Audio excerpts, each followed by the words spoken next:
Hey, this is Stephen Platinum, your friend in wrestling, with Platinum against Extreme Rules 2021. Well, certainly light on the extreme. Only one match had that. But let's get into it. Carmela against Liv Morgan happened. A very good, well, standard kind of match, 10-ish minutes. Went pretty smoothly. Liv Morgan defeated Carmela. So I guess Morgan will be a future title challenger on SmackDown. Good luck with that, Liv Morgan, based on what we saw tonight for the SmackDown Women's title and who returned. But it is what it is. Our next match, we start with the New Day for the official start of the pay-per-view. The New Day against Bobby Lashley, Omos, and AJ Styles in randomness. Two takeaways. Big E is over like hell, and whenever they have these matches, they get thrown together at the rather last minute. They never know how to book them properly. So Lashley gets pinned and then demands a title shot and gets it. All right. But it is what it is. It's remarkable what gets reactions and what doesn't, and how they're pumping in crowd noise. All that stuff's so fascinating to me, and definitely worth looking at. Not a lot of problems with the stream on Peacock, which is unusual. It only kind of had a hiccup once, which is a first time since it's been on Peacock. Usually it's a bit of an annoying nightmare. SmackDown Tag Team Championship, the Usos and the Street Profits. Booking this tag match after they just had a six-man tag kind of took the steam out. It's just something you don't do. You just don't book multi-person matches, like tag matches with six-man. You don't do them back-to-back, and this is why, because the psychology ends up feeling very similar.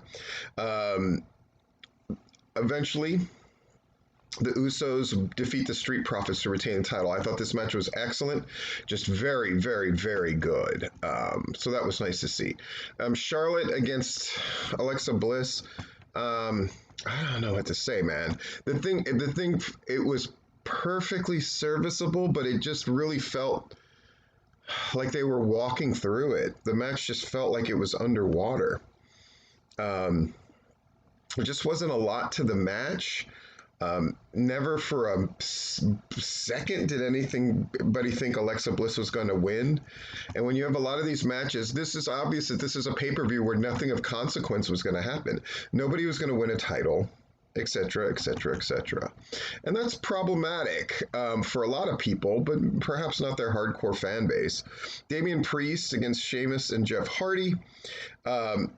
Shame it ended in a roll-up.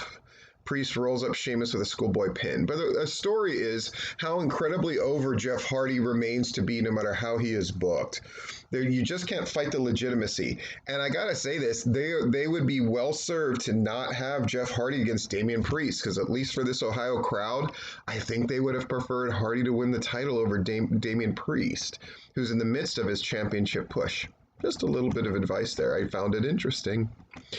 Next, a match that was great until we had a DQ on a night of Extreme Rules. Weird. Becky Lynch and Bianca Bel-Air. They did answer the question, would Becky Lynch actually be able to wrestle a good match? And the answer is yes.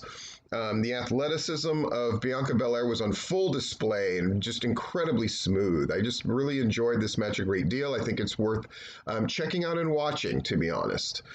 Perhaps the Usos tag match was a better match, but this one came across as a much bigger deal. And then Sasha Banks came in looking every bit the star, though with muted attire, I think, to try to get her over as a heel. But you just can't hide greatness, and it's great to have Sasha Banks back there, for sure. And then Roman Reigns against Finn Balor. It was fine. And then the demon music thing of him reviving with the heartbeat, I thought, to me, it was really fucking silly. And then to have the top rope break when he had to wait for that top rope to break and then to lose that way. That ridiculous, oh, God. WWE is what they are. And even when they do something good, man, It just never feels like they go all the way with anything.